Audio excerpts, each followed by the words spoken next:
Mateus 24, do 32 ao 44.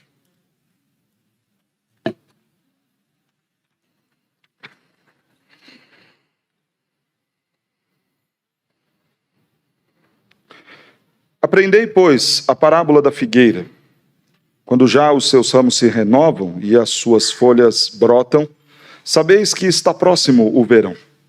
Assim também vós, quando virdes todas as coisas, sabei que está próximo às portas. Em verdade vos digo que não passará esta geração sem que tudo isso aconteça. Passará o céu e a terra, porém as minhas palavras não passarão.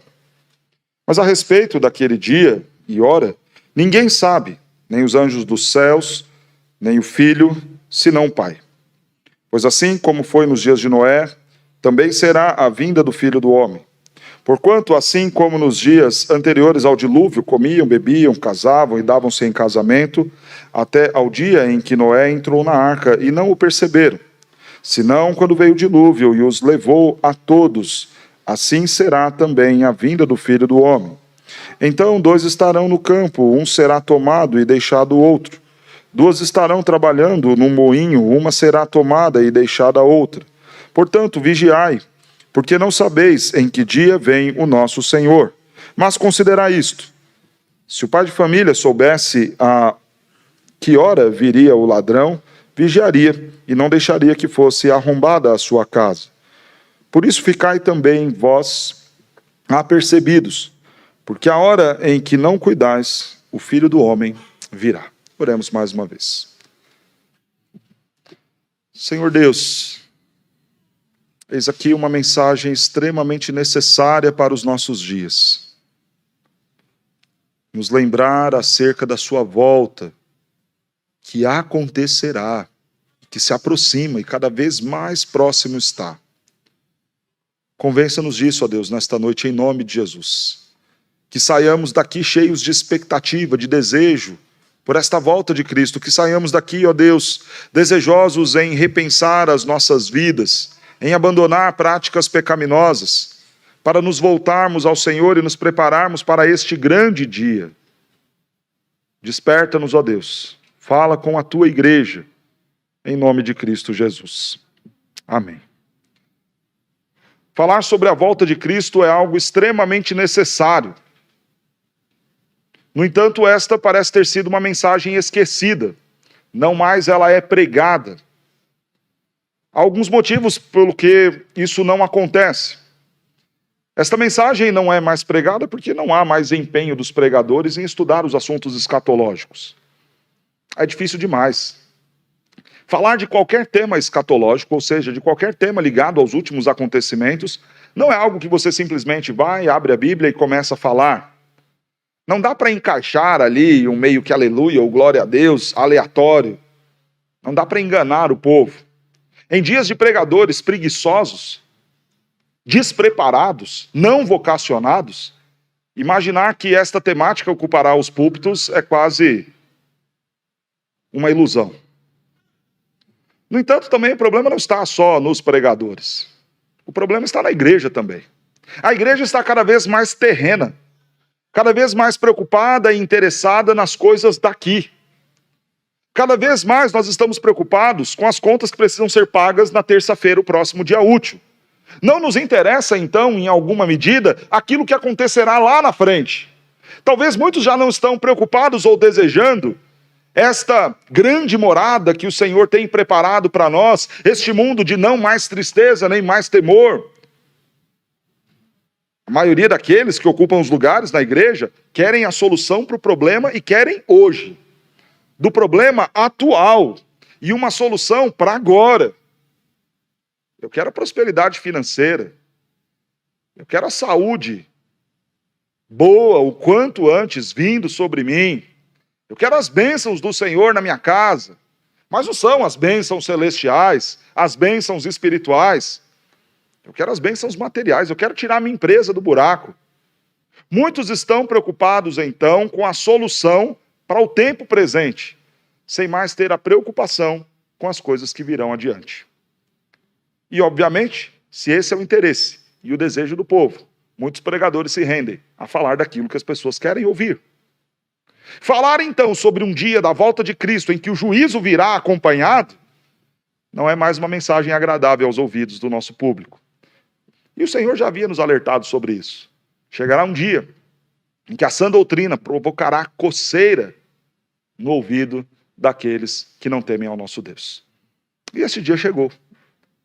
Muitos já não querem mais ouvir o verdadeiro evangelho, a confrontação do pecado, a exposição da condenação. Todos querem ouvir sobre as bênçãos de Deus, mas não sobre a justiça de Deus. Por isso, embora este sermão sobre a volta de Cristo seja tão importante e tão necessário, tem sido algo pouco ouvido nas igrejas. Mas nós falaremos dele nesta noite. Nós temos aqui, em Mateus, um momento muito interessante do ministério de Cristo. Um momento em que o Senhor Jesus está preocupado com o reino, com as coisas adiante, e os seus discípulos estão preocupados com o tempo presente. Nós vemos isto na narrativa a partir de Jesus sai do templo com os seus discípulos. Eles olham para Jesus e falam: Senhor, dá uma olhada no templo, dá uma olhada nas paredes. A preocupação dos discípulos, em alguma medida, era mostrar para Jesus: olha que templo maravilhoso, olha que paredes maravilhosas, olha que estrutura gloriosa. Eles não se davam conta de que o templo apontava para a presença de Deus, mas que ao lado deles estava o próprio Deus encarnado.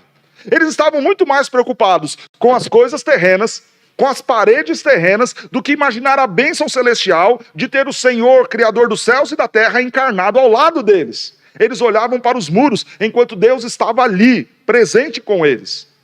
Eles olhavam para a cidade, para a beleza da cidade, para a grandiosidade de Jerusalém. Admiravam-se com as coisas terrenas, com as coisas passageiras, enquanto Cristo estava ali, presente o tempo todo. Jesus então olha e acaba com qualquer tipo de vanglória ou graça que eles estavam tendo naquele momento. Diz o verso de número 2: não vedes tudo isto? Em verdade vos digo que não ficará aqui pedra sobre pedra que não seja derribada. Os discípulos preocupados com as coisas terrenas, mas Jesus falando das coisas do céu. A destruição de Jerusalém era algo apontado desde o Antigo Testamento como uma marca para os últimos dias e para a volta do Senhor, para a chegada do Messias. A destruição de Jerusalém apontava para a realidade da consumação.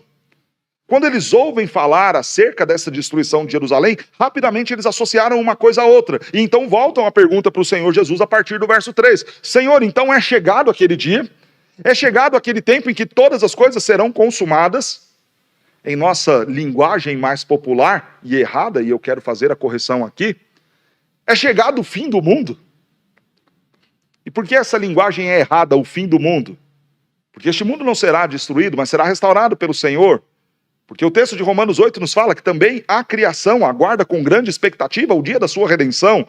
Logo, falar do fim do mundo é algo que não cabe. Mas a consumação da era, o fim desta era, o fim do tempo presente, aí sim. Os discípulos entenderam o que Jesus estava anunciando e perguntam. E aí Jesus vai falar a partir do verso 4 até o verso 28 do capítulo 24 sobre os sinais que apontarão para a sua volta. Jesus passa a dizer: ok, vocês querem saber acerca disso? Pois eu vou dizer a vocês, antes que chegue este grande e terrível dia do Senhor, algumas coisas acontecerão. Jesus aponta então para alguns sinais. Jesus fala sobre os sinais de apostasia. Haverá perseguição. Muitos abandonarão a fé. Muitos escarnecerão de vocês, os meus discípulos. Falando desta condição de apostasia, de oposição ao povo de Deus, Jesus fala no verso 15 em diante sobre o tempo de grande tribulação. Jesus fala sobre a manifestação do homem da iniquidade, o anticristo. E estes são sinais que nós chamamos de sinais de apostasia, sinais de oposição a Deus. Jesus fala de um segundo tipo de sinal, os sinais de juízo. Quando vocês ouvirem falar de guerras e rumores de guerras, podem ter certeza, se aproxima o dia. É o juízo de Deus vindo sobre o homem que peca e que vive em seu pecado e que se desvia cada vez mais do caminho que foi preceituado na Escritura. Quando vocês ouvirem falar das guerras e dos rumores de guerra, e quando isso for comum a vocês, saibam que chegou, está próximo, está às portas esta volta do Senhor. Terremotos, catástrofes, o sol se tornará em trevas, a lua em sangue, então é chegado o dia do Senhor. Chamamos estes sinais, dos sinais do juízo de Deus. É a mão do Senhor pesando sobre os homens. Um terceiro tipo de sinal é apresentado nessa sequência que vai do verso 3 até o verso de número 28, que fala sobre a graça do Senhor. Verso 14 nos diz que será pregado o evangelho do reino por todo o mundo, para testemunho a todas as nações, e então virá o fim. Esta expansão do evangelho, este evangelho alcançando as nações, é uma demonstração da graça e da bondade de Deus. O juízo é manifesto. A apostasia existe, mas ainda há tempo. E o evangelho está sendo pregado. E a igreja avança, sem que as portas do inferno possam lhe deter. Chamamos isso, então, de um sinal de graça do Senhor. Os discípulos perguntam, é agora então, Senhor? E ele fala, os sinais virão. Vai dar para perceber. Vocês saberão, ainda que não saibam o dia preciso, mas não estarão ignorantes em relação à minha volta, em relação ao dia da consumação. Sinais de apostasia, sinais de juízo e sinais de graça. Jesus fala destes sinais, e depois, a partir do verso 29, ele fala como será então este dia. Logo em seguida, a tribulação daqueles dias, o sol se escurecerá. Então aparecerá no céu o sinal do Filho do Homem. Todos os povos da terra se lamentarão e verão o Filho do Homem vindo sobre as nuvens com poder e muita glória. E ele enviará os seus anjos com grande clangor de trombeta, os quais reunirão os seus escolhidos dos quatro ventos de uma a outra extremidade dos céus. Então chegamos aqui, no nosso texto, a partir do verso 32. Jesus está pregando. O que Jesus está fazendo aqui é um sermão. Ele expõe a realidade das coisas que acontecerão. E agora ele vai aplicar isso à vida dos seus discípulos. Vocês me fizeram uma pergunta, eu estou respondendo a vocês acerca daquele dia, o dia da consumação. Eu apontei para vocês que antecederá este dia os sinais de apostasia, de juízo e de graça.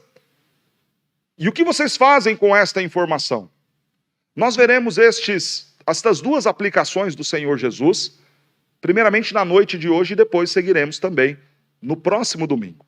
A primeira aplicação do Senhor Jesus está nesta perícope que nós lemos do verso 32 ao verso 44. Vigilância.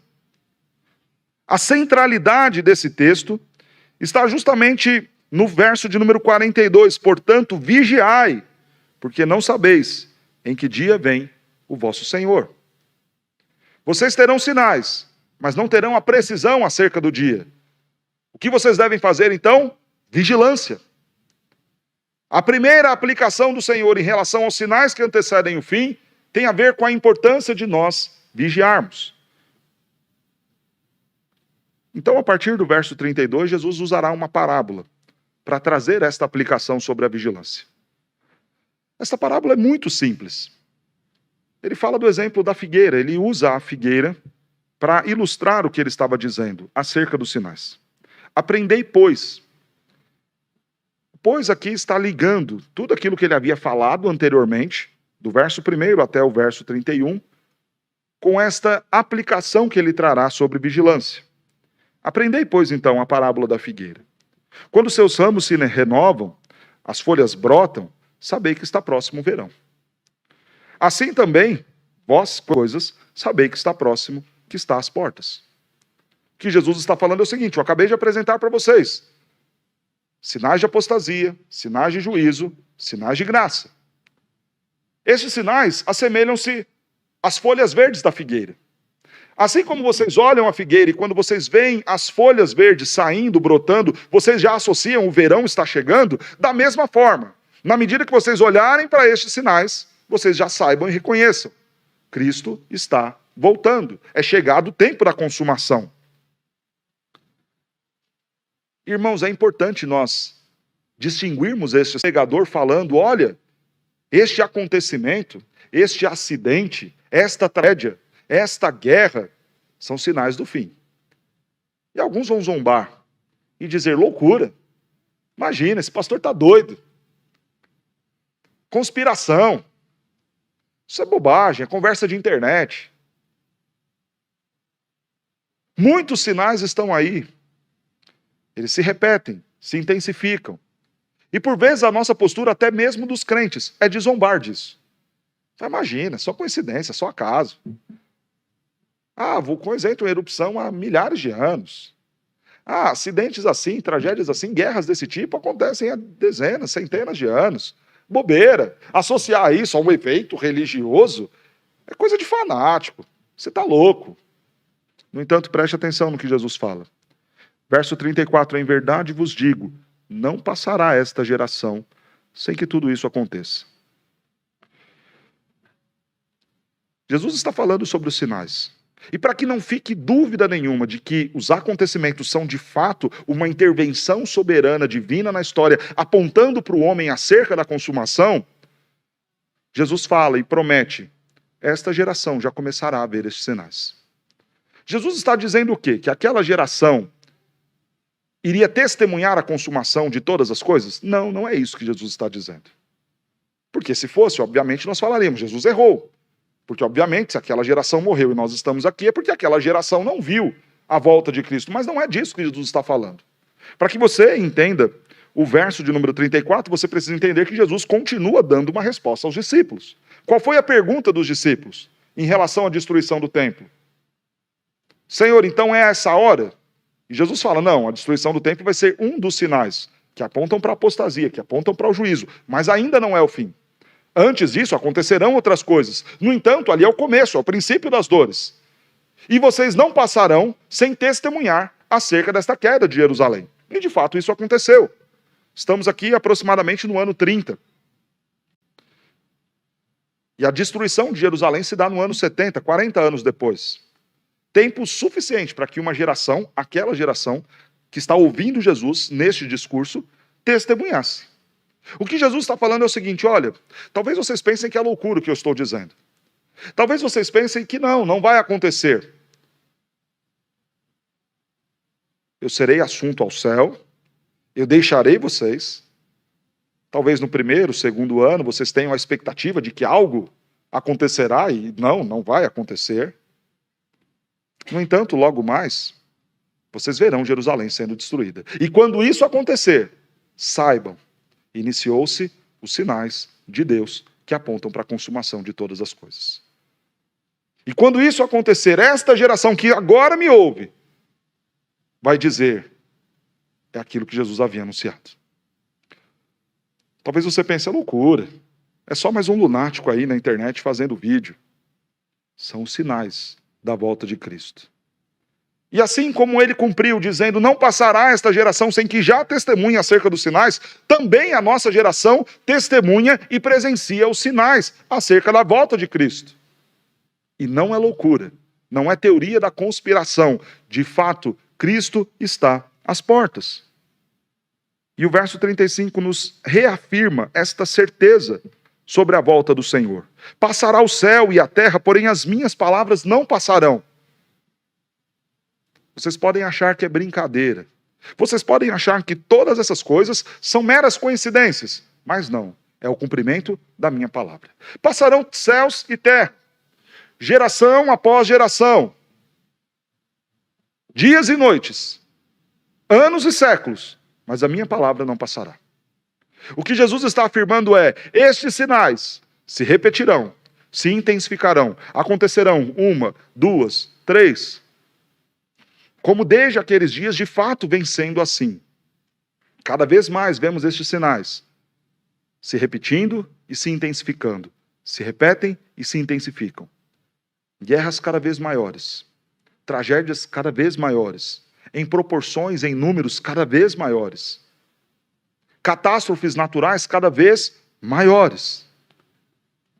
E tudo isso apontando, quase como que um som de trombeta de fato, tocando, que começa baixinho, lá do fundo, mas vem ecoando, e aumentando, e aumentando, e aumentando, dizendo, É chegado o dia da volta de Cristo. Se repete, se intensifica. Se repete, se intensifica. São sinais que apontam a volta do nosso Senhor Jesus. Mas a respeito daquele dia e hora, ninguém sabe. Nem os anjos dos céus, nem os filhos, nem o Filho, senão o Pai. Muito embora nós tenhamos os sinais, nós não podemos precisar o dia, dizer vai ser dia tal do ano tal.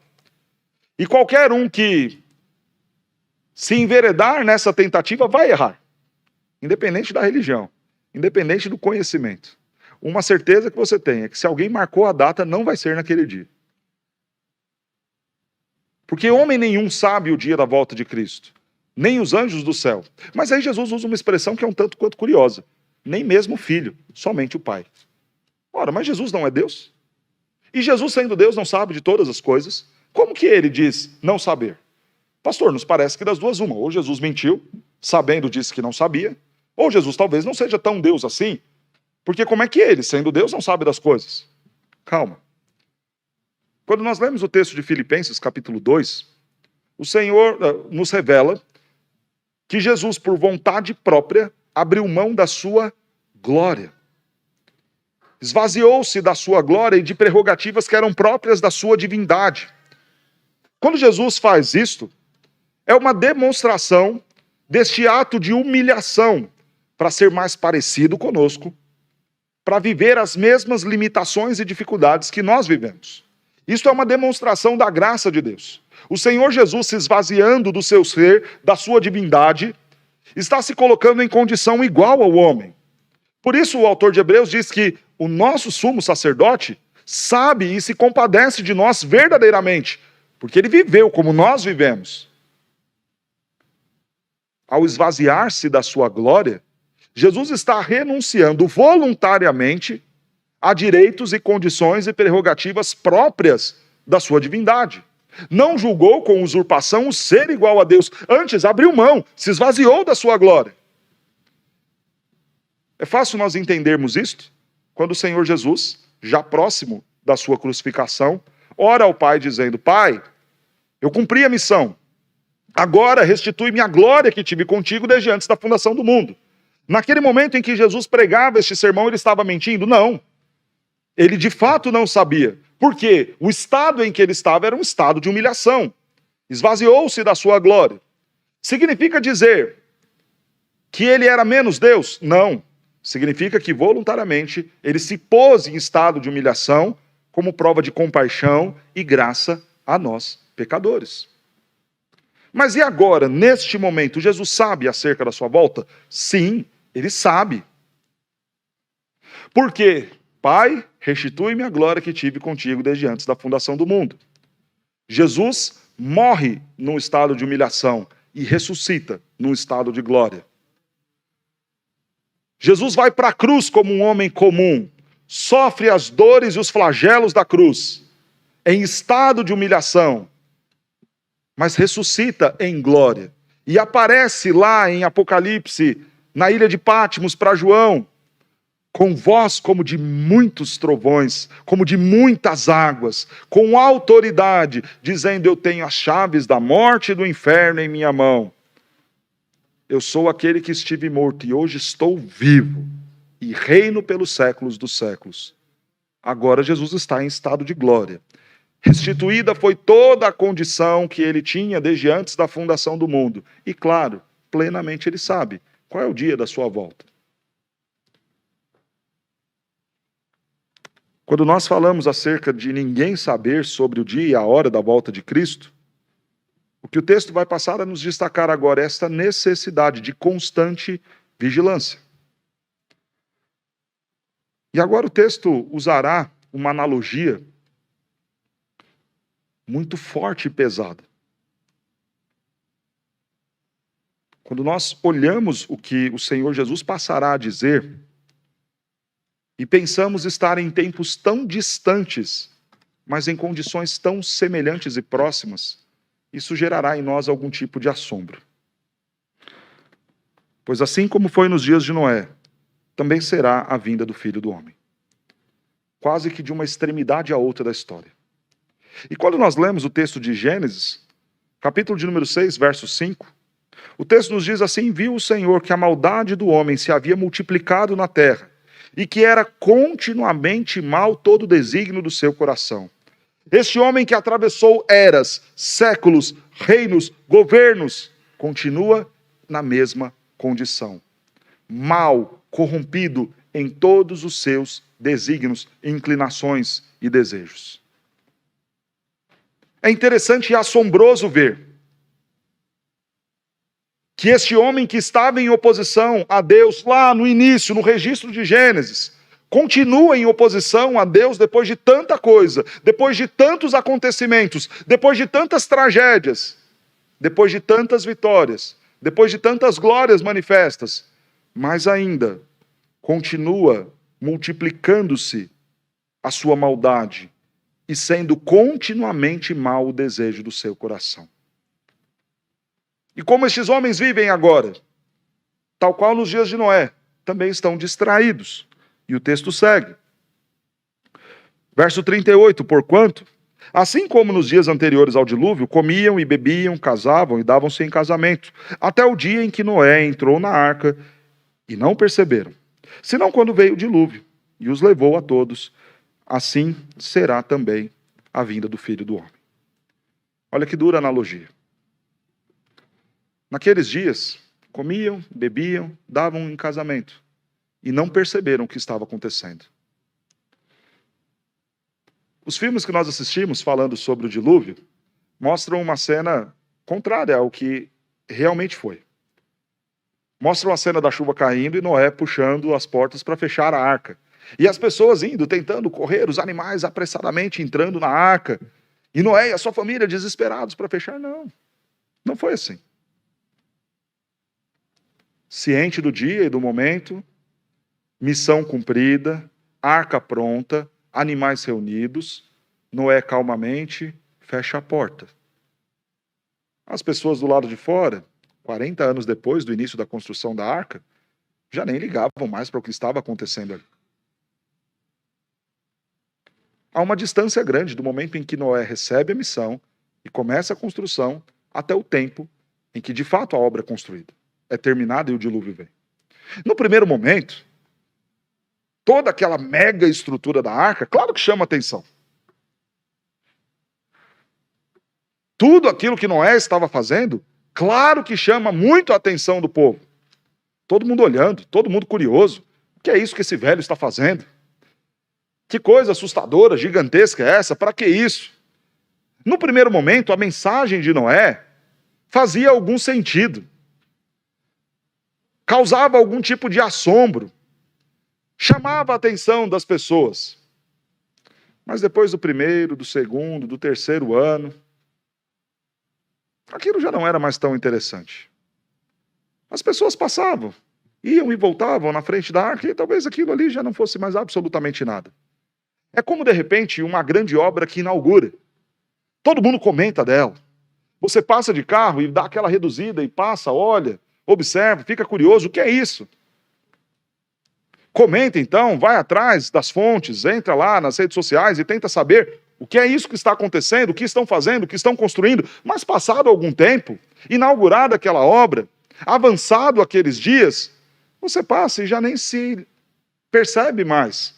A fachada foi pintada, os vidros foram trocados e você nem consegue perceber. Coisas estão acontecendo ali dentro e você já não se importa mais com aquilo.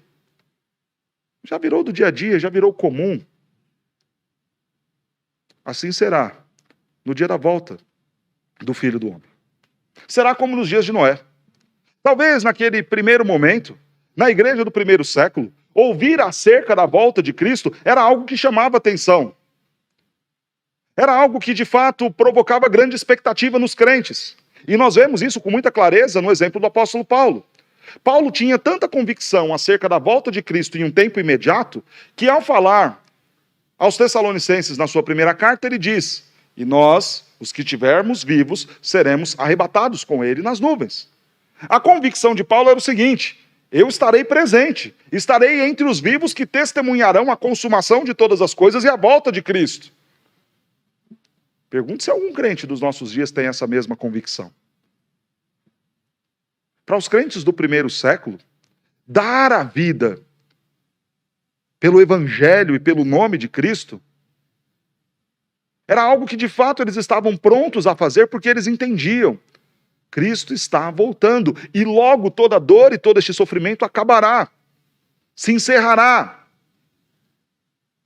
A questão é que a semelhança daquela arca que ficou ali e que num primeiro momento provocou algum tipo de comentário, de fala, que chamou a atenção das pessoas, também esta mensagem da cruz, num primeiro momento provocou e chamou a atenção das pessoas. Esta mensagem sobre este Cristo ressurreto que voltaria e consumaria todas as coisas, provocou de fato na igreja e nos ouvintes algum sentimento de que era real. Mas passados anos, passados séculos, nós hoje já vivemos como viviam aqueles nos dias que antecederam o dilúvio. Agora esta mensagem já não é mais tão real assim. Nós fazemos planos da aposentadoria de coisas que vão acontecer daqui 30, 40, 50 anos. Sem considerar minimamente a possibilidade de que, olha, talvez a gente esteja fazendo isso daqui, mas nem seja necessário. Cristo pode voltar antes. A gente não considera isso. A gente não coloca isso na nossa agenda.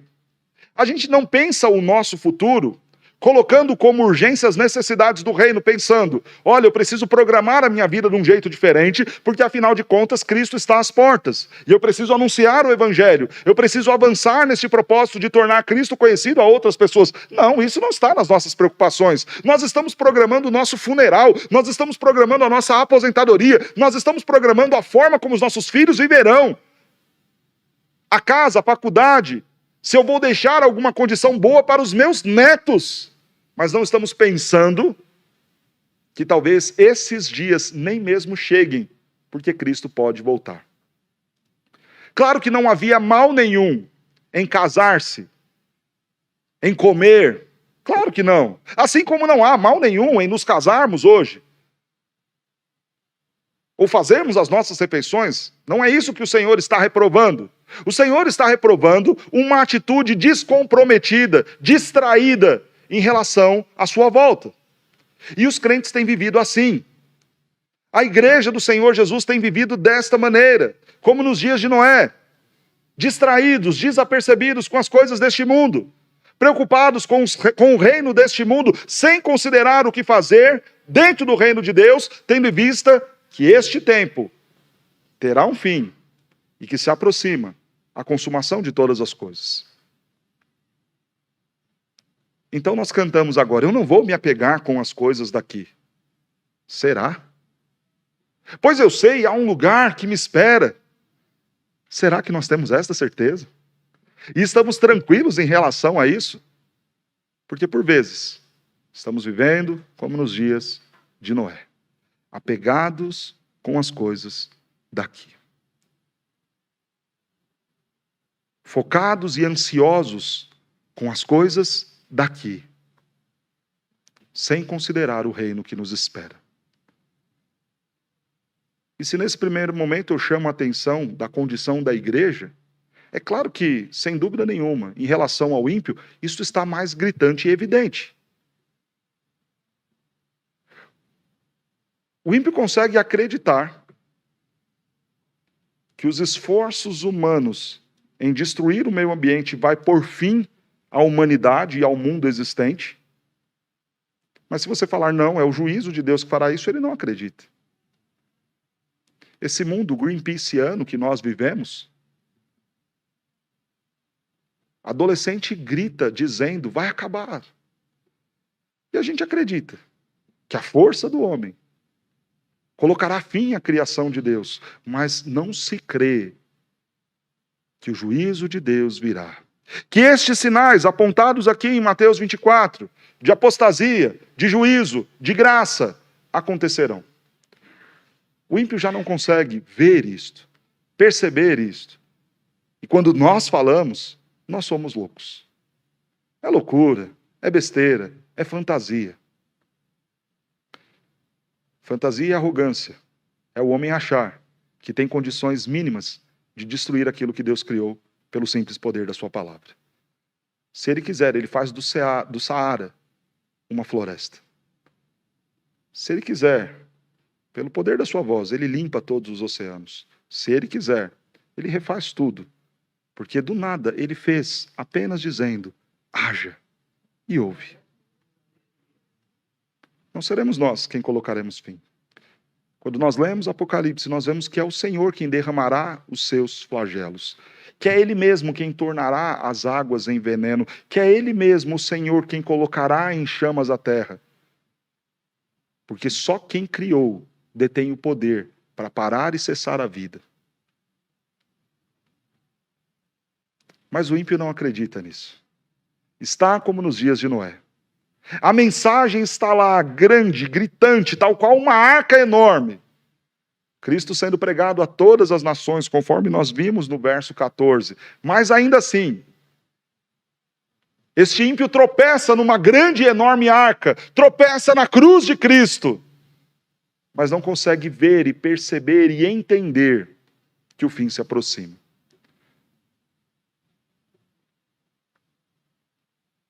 Então, 2 estarão no campo. Um será tomado e deixado o outro. 2 estarão trabalhando no moinho. Uma será tomada e deixada a outra. Este dia da volta de Cristo será um dia de juízo. Ele recolherá os seus. Ele condenará aqueles que não creram. A semelhança dos dias de Noé. Aqueles que creram e entraram na arca, os escolhidos, a família de Noé, estes foram salvos. Os demais, conforme nós vemos aqui no verso 39, foram levados. Assim será no último dia. Um dia em que Cristo não mais virá para dar a oportunidade, em um ato gracioso e misericordioso, anunciando: venham, se arrependam, se acheguem. Mas um dia em que ele virá como juiz. Não mais o Redentor. Não mais o Salvador, mas o juiz, que vem para julgar a terra, que vem para julgar os homens. O executor e vingador, que vem para exercer o seu juízo e a sua justiça sobre aqueles que não creram. A chamada, então, verso 42, vigiai, porque não sabeis em que dia vem o vosso Senhor. Qual é a grande aplicação desse texto? Jesus está pregando, respondendo à indagação dos seus discípulos. Senhor, isto que o Senhor falou sobre não ficar pedras sobre pedras, é aquele grande dia? É o dia da ira anunciado por Sofonias? O Senhor Jesus fala: calma, ainda não. É um dos sinais que virão. E a aplicação de Jesus deste sermão e desta resposta está aqui, do verso 32 ao verso 44 e do verso 45 em diante. A primeira aplicação do Senhor Jesus: vigiai. O que fazer com a informação sobre os sinais da volta de Cristo? Estão aí, são evidentes. Nós hoje ouvimos falar de guerras e rumores de guerras. Nós vemos e testemunhamos as muitas catástrofes. Nós vemos o evangelho avançando cada vez mais e mais e mais. Mas o que fazer diante destes sinais que estão evidentes? Vigilância. E eu quero aplicar a vigilância em 2 sentidos. O Senhor Jesus vai nos dizer: se o pai de família soubesse a que hora viria o ladrão, vigiaria e não deixaria que fosse arrombada a sua casa. Por isso ficai também vós apercebidos, porque a hora em que não cuidais, o Filho do Homem virá. Jesus fala: vigilância diante desses fatos, diante desses sinais. Não sejam como estes distraídos dos dias de Noé. E ele fala desta ideia, daquele pai de família, que se soubesse a hora que o ladrão viria, obviamente se prepararia para este ataque. O arminiano olhará este texto dizendo exatamente esta ideia: presta atenção, porque se Cristo voltar e você estiver em pecado, você perde a salvação. Não é este o nosso entendimento. A vigilância do cristão não está ligada à possibilidade de perder a salvação. Claro que não. Porque a nossa salvação não está fiada em nossos méritos e em nossas obras. mas na obra de Cristo. Quando nós pensamos naquilo que Cristo fez por nós, nós temos uma justificação consumada já lá atrás na cruz de Cristo e aplicada em nossas vidas por meio da fé, que é dom de Deus. Quando nós, então, falamos sobre vigilância para o cristão, estamos falando sobre a oportunidade que temos para a proclamação do Evangelho. O tempo é agora. Estamos falando sobre a necessidade de uma vida santa, de buscarmos um maior relacionamento com o Senhor para o nosso bem-estar, para o bem-estar dos nossos, para glorificar a Deus, e isso está associado ao nosso galardão. Este tempo de vigilância que o Senhor está falando aos discípulos que ali o ouvem, é Jesus dizendo: olha, vocês estarão debaixo de uma grande missão. A missão de tornar o meu nome conhecido em toda a terra. Entendam que haverá um tempo em que isso será possível e depois não mais. Então, vigiem, atentem-se a isso, não se distraiam com as coisas deste mundo, avancem e proclamem. Jesus não está falando: olha, discípulos, prestem atenção, senão vocês vão perder a salvação. Claro que não. Jesus está falando: haverá um tempo para vocês proclamarem o Evangelho. Se valham desse tempo e proclamem o Evangelho de Cristo. No entanto, esta mesma aplicação desta atenção e vigilância que precisamos ter ecoa para o ímpio de forma distinta. Para o ímpio, sim, é um chamado de urgência. A porta ainda está aberta. A arca ainda está aberta e é convidativa para que você não receba o dilúvio de condenação. O tempo ainda é oportuno, mas não pense que se estenderá para sempre. Para o ímpio, sim, isso está ligado à salvação. É o convite de Deus dizendo: vem, ainda há tempo. Para nós, os justos, é um convite ao serviço. Para um ímpio, é um convite ao arrependimento. É um convite a se voltar para Cristo. No entanto, irmãos, eu quero encerrar dizendo que nos dias de Noé, o que serviu de salvação para aqueles homens que ouviram a mensagem convidando ao arrependimento foi a arca. Uma grande edificação de madeira que abrigaria e restauraria e cuidaria de garantir a redenção da criação, os animais, e também a salvação para os homens escolhidos. Há um privilégio que nós temos. Não seremos salvos pela madeira da arca, mas seremos salvos pela madeira da cruz. Se aqueles homens foram convidados a se abrigarem e se refugiarem na arca, eu e você hoje somos convidados a nos abrigarmos, a nos agarrarmos à cruz de Cristo e vivermos por Cristo, pelo sangue e pelo sacrifício de Cristo Jesus. Jesus se aproxima. E o tempo para a nossa decisão é agora. E o meio para a nossa salvação continua sendo a madeira, mas a madeira da cruz. A obra que Cristo fez na cruz do Calvário em nosso lugar. Creia em Cristo Jesus. Confesse o seu pecado, arrependa-se dos seus erros, volte-se a Cristo Jesus e será salvo.